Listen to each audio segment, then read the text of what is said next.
What I keep silent burns. Master Etsu walked in silence. His bare feet glided over the path blanketed with dry leaves as if they barely touched the ground.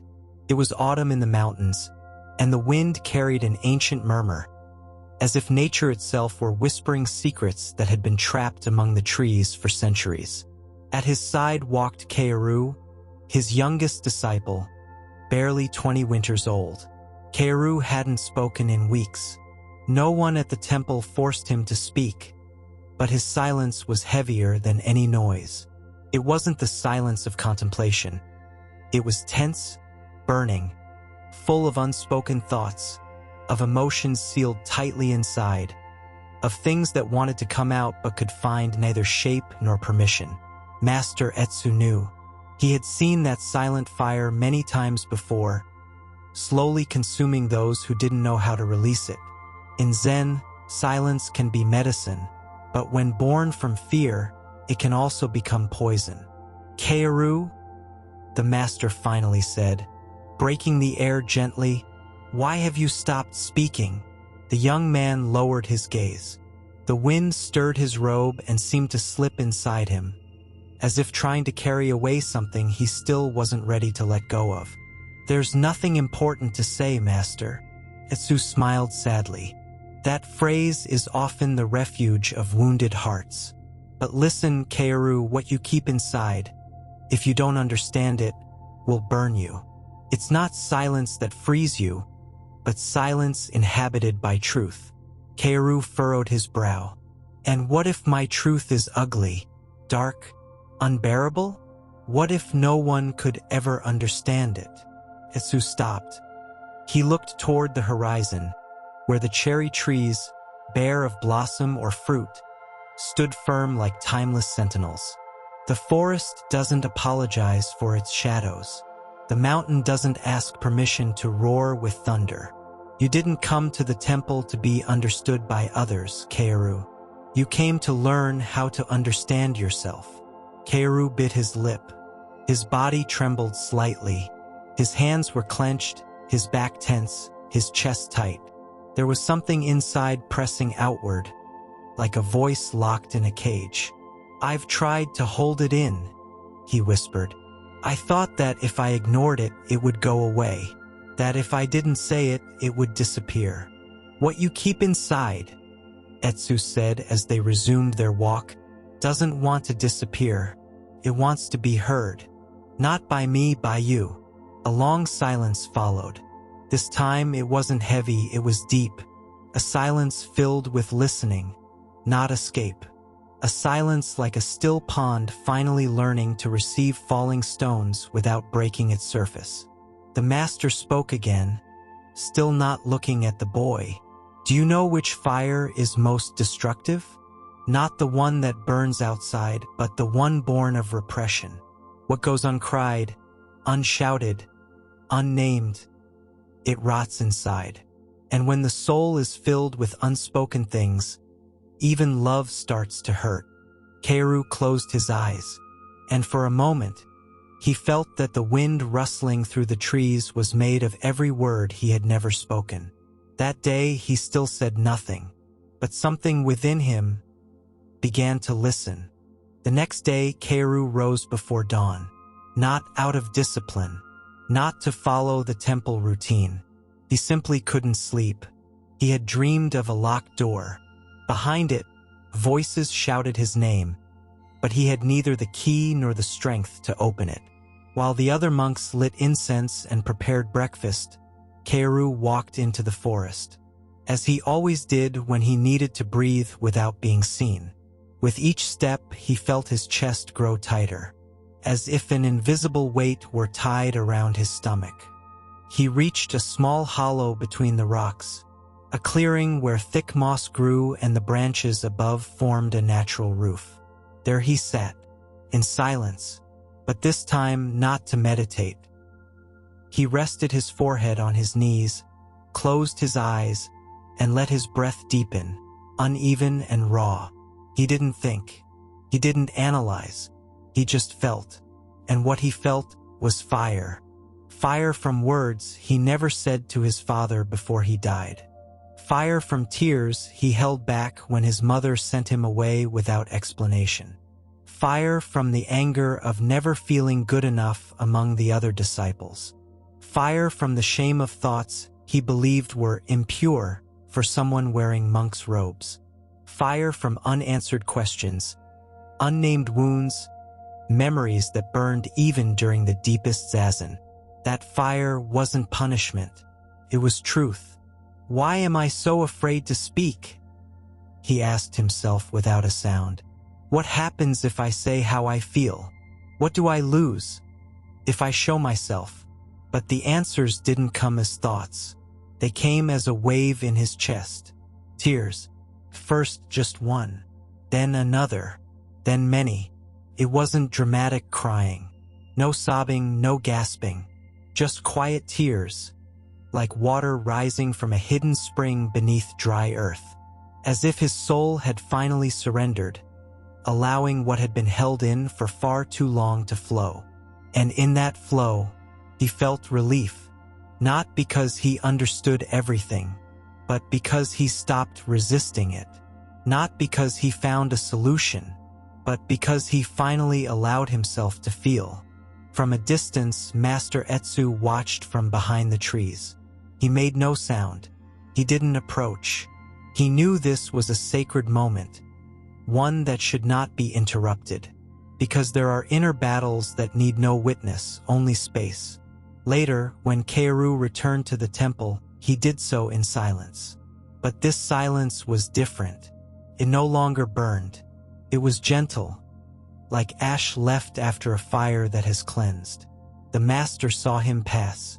He said nothing, only nodded with a slight bow, because the first step to stop burning inside is to accept that you are. That night, the sky opened like a dark flower. The stars seemed closer than usual, as if they longed to hear the thoughts left unspoken. The zendo was silent. The monks were either sleeping or meditating in their rooms. Only Kaoru remained awake, seated in lotus position before the open door that faced the garden. He wasn't meditating. He wasn't praying. He was simply there, breathing, watching. And for the first time, he wasn't trying to escape himself. For years, Kaoru had searched for answers in books, in the master's gestures, in the ancient words of the sutras. But now he understood. There is a wisdom that cannot be read or imitated, a truth that only reveals itself when one dares to look inward, without filters, without masks, without excuses. And in that quiet self-gazing, something began to surface. A memory. He was 8 years old, hiding under the table, listening to his mother argue with his uncle. The topic didn't matter.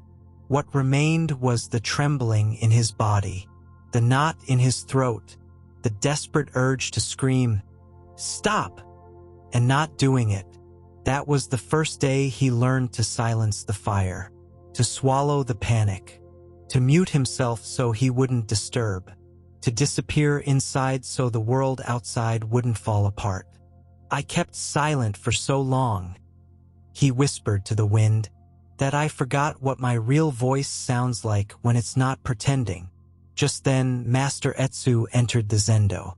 He carried a lit candle in his hands. He said nothing. He sat down across from Kaoru and placed the candle between them. The silence that followed was dense, but not uncomfortable. It was the silence of deep water, enveloping real vast. At last, Etsu spoke.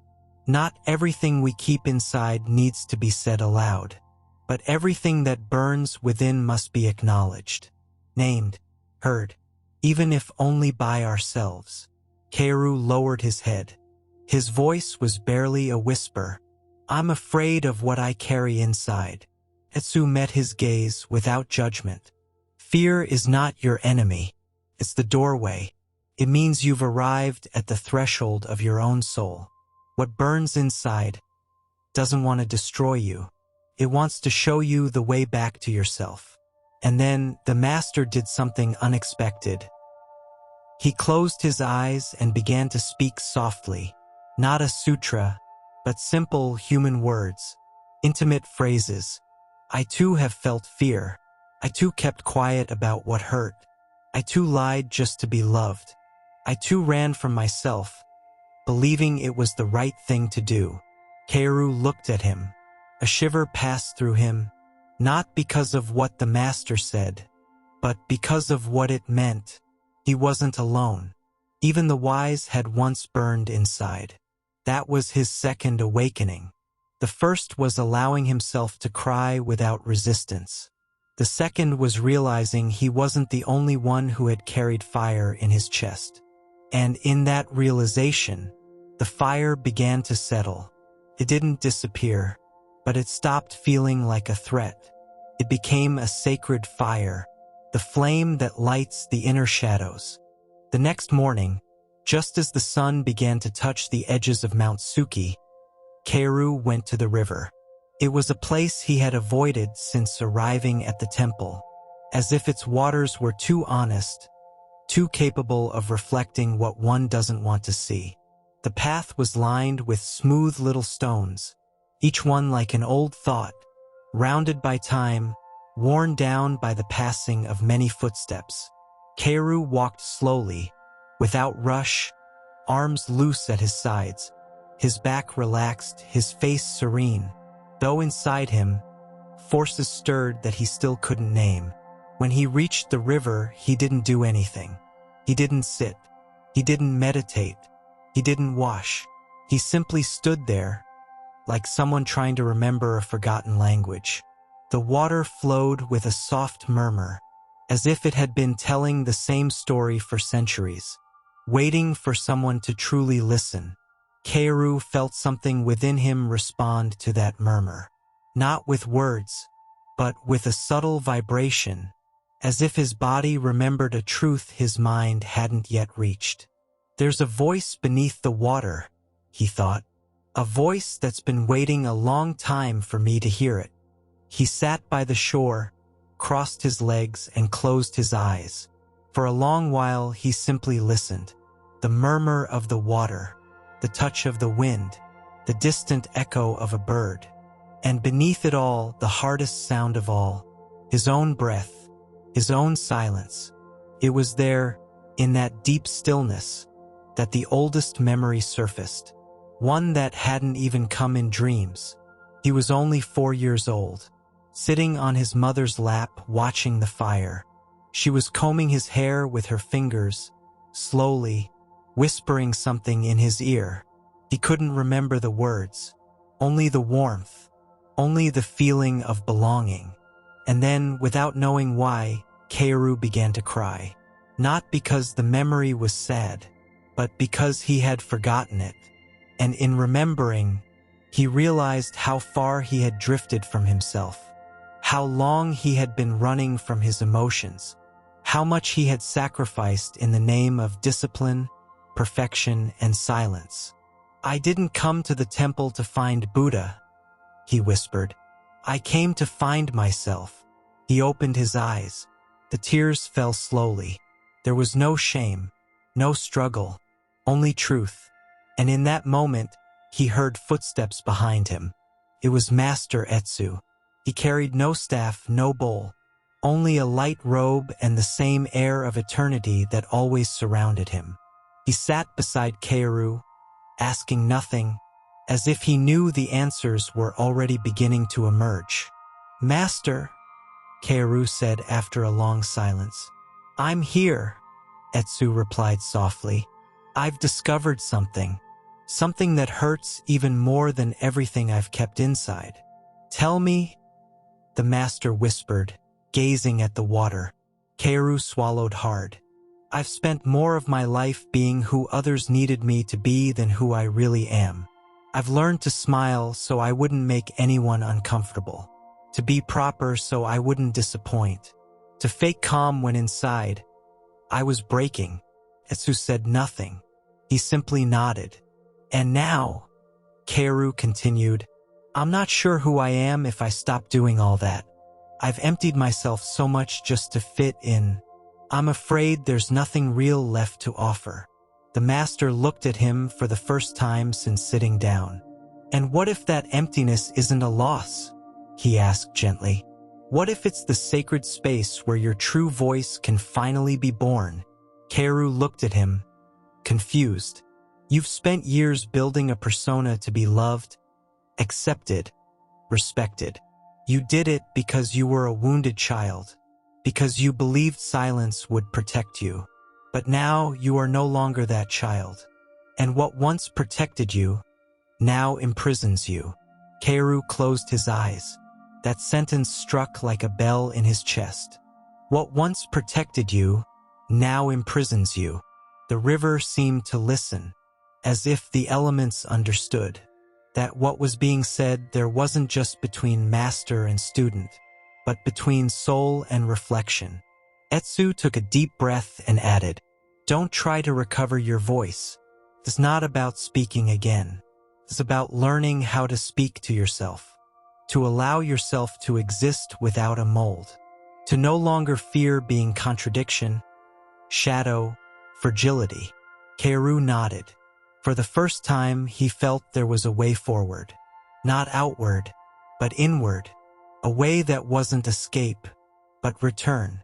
"And what if I'm wrong, Master? What if I begin to speak, and it hurts more than silence ever did?" Etsu smiled with tenderness. "Then speak, and let it hurt. But at least it will be you who's speaking, not the mask. And in that act, you will be reborn." The wind picked up gently. Leaves along the river danced an ancient dance. Kaoru closed his eyes again, and within him, a voice, very small, barely audible, began to form. Not to please, not to convince, not to protect, just to say, "I'm here." That night, Kaoru didn't return to the temple.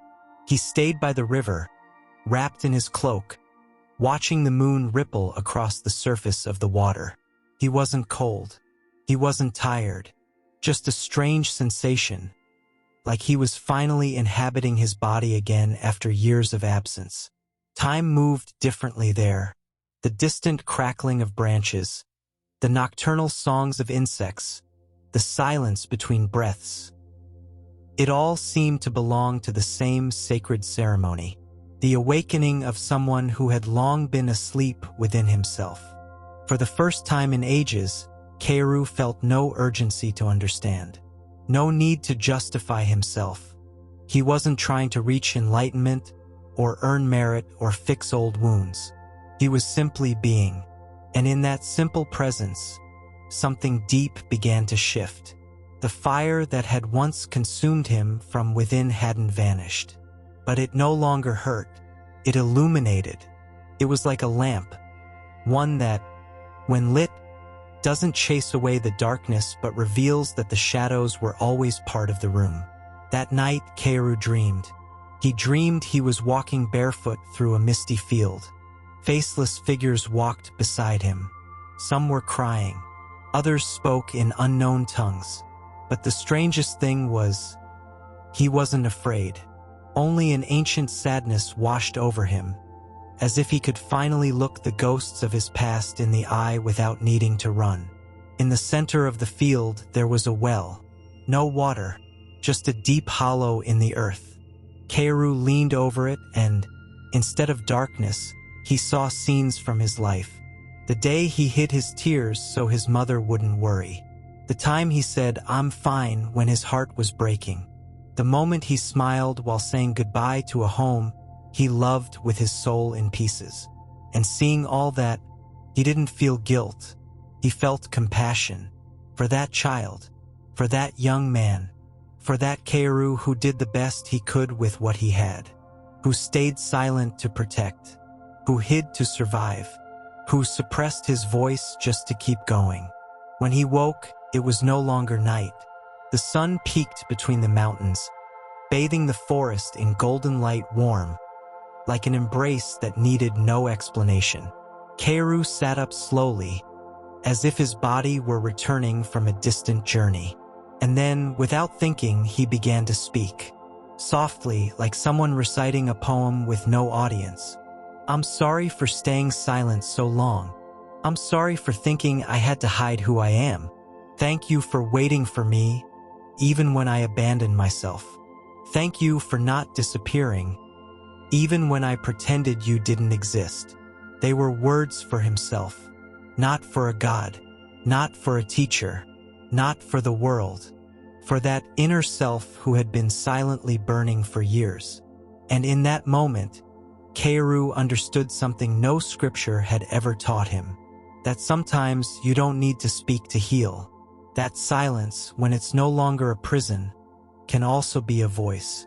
That some things aren't said to be understood, but to be released. The river kept flowing. Nothing had changed, and yet everything was different. Leaves danced on the surface as if celebrating his awakening. The forest, quiet, seemed to bow to him. Kaoru took a deep breath, and inside him, there was no more fire, only light. When Kaoru returned to the temple, there were no cheers, no ceremonies. No one greeted him with flowers or incense, and that was perfectly fine, because what had transformed within him didn't need an audience. The other monks greeted him with a slight bow, and he returned the gesture. No one asked where he had been. At the temple, it was understood. The longest journeys are not made with the feet, but with the soul. In the days that followed, Kaoru resumed his tasks with the same quiet dedication. Chopping wood, sweeping the paths, preparing the master's tea. But those who watched him noticed something different.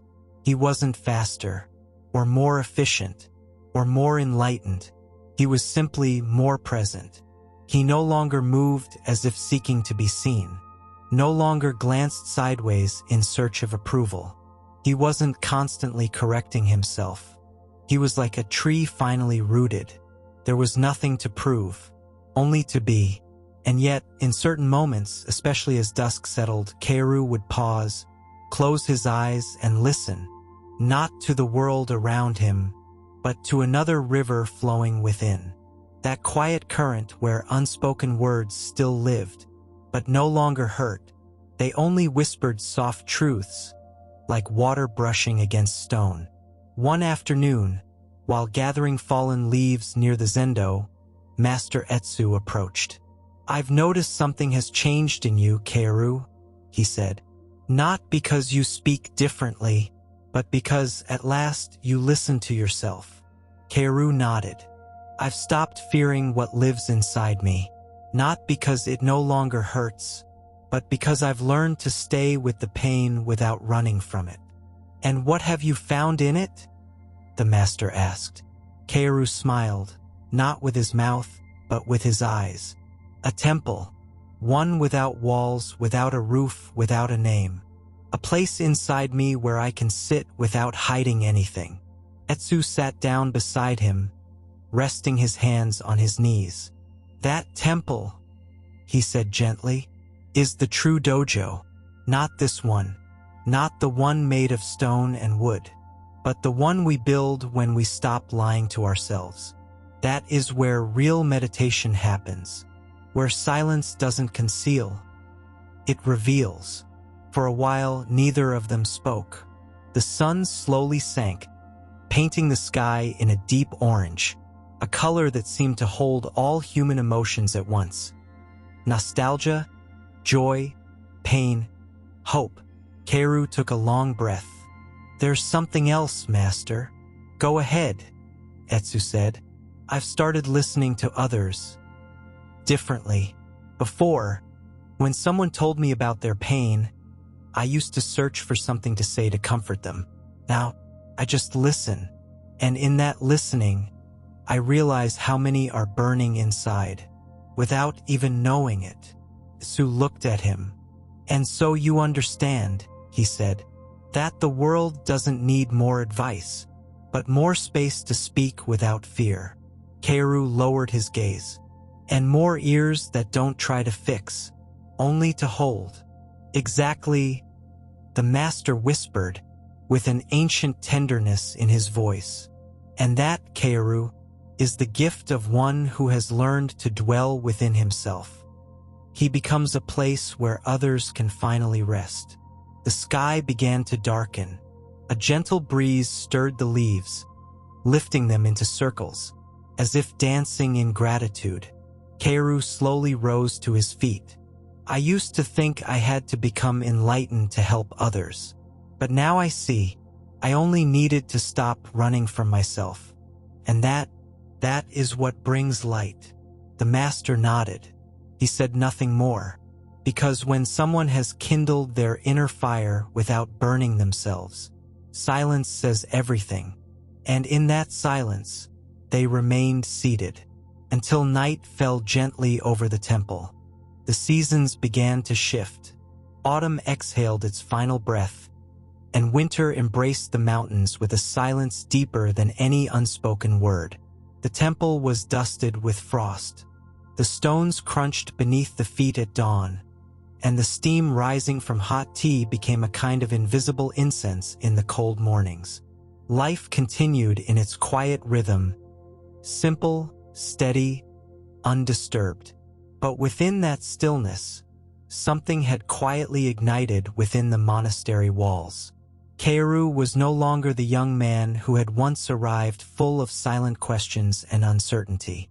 He didn't speak much more than before, but when he did, his words carried the weight of truth, the scent of rain-soaked earth, the warmth of a fire lit not to burn, but to gather around. One night, a younger disciple named Rin approached him. His gaze was tight, his brow furrowed, his lips pressed shut, like someone who had been at war with his own chest for far too long. "Kaoru," he said softly, "can I sit with you?" Kaoru looked at him and nodded with a gentle smile. He didn't ask anything. He didn't try to guess. He simply moved a stone aside and made space. Rin sat down. Many minutes passed without a single word between them. But in that silence, something began to loosen, like a tightly wound rope slowly beginning to give, like a caged bird realizing the door had always been open. "There's something inside me that burns," Rin said at last. "Something I don't know how to say. Something I've kept for so long. It feels like it's changed me." Kaoru didn't interrupt. He didn't comfort. He didn't judge. He just breathed with him. Then, in a calm voice, he said, "I had something like that too. I thought that if I said it out loud, people would lose respect for me, that they'd see me as weak, broken. But in the end, I realized the thing I had been hiding wasn't my enemy. It was my truth, asking to be seen without fear." Rin lowered his gaze. His eyes began to fill. "What if saying it hurts even more?" he asked. Kaoru replied, "Then say it, and let it hurt, but you won't be alone. Sometimes the deepest pain is the one we never share, not because it's unbearable, but because we think no one could possibly understand." Rin closed his eyes, and for a moment it looked like he surrendered. And in that surrender, his own transformation began. There was no dramatic confession, no emotional outburst, just honest tears, and the presence of someone who knew what it meant to burn inside. Someone who didn't offer solutions, only company. And that was enough. That night, Kaoru realized he had taken a step Zen doesn't teach in books. He had crossed the bridge from pain into compassion. Because once you've embraced your own shadow, you no longer fear the shadows of others. Once you've truly listened to yourself, you know how to listen to others without needing to fix or save them. And once you've burned, you can become fire that illuminates, not fire that destroys. Later, as Kaoru returned to his cell, he looked up at the sky. There were stars, not many, but the few that were visible shone with a clarity so sharp, it almost hurt. And he wondered if perhaps the human soul is the same. When it finally stops hiding, it shines more brightly with less. That night, he lit a candle and placed it at the center of the room.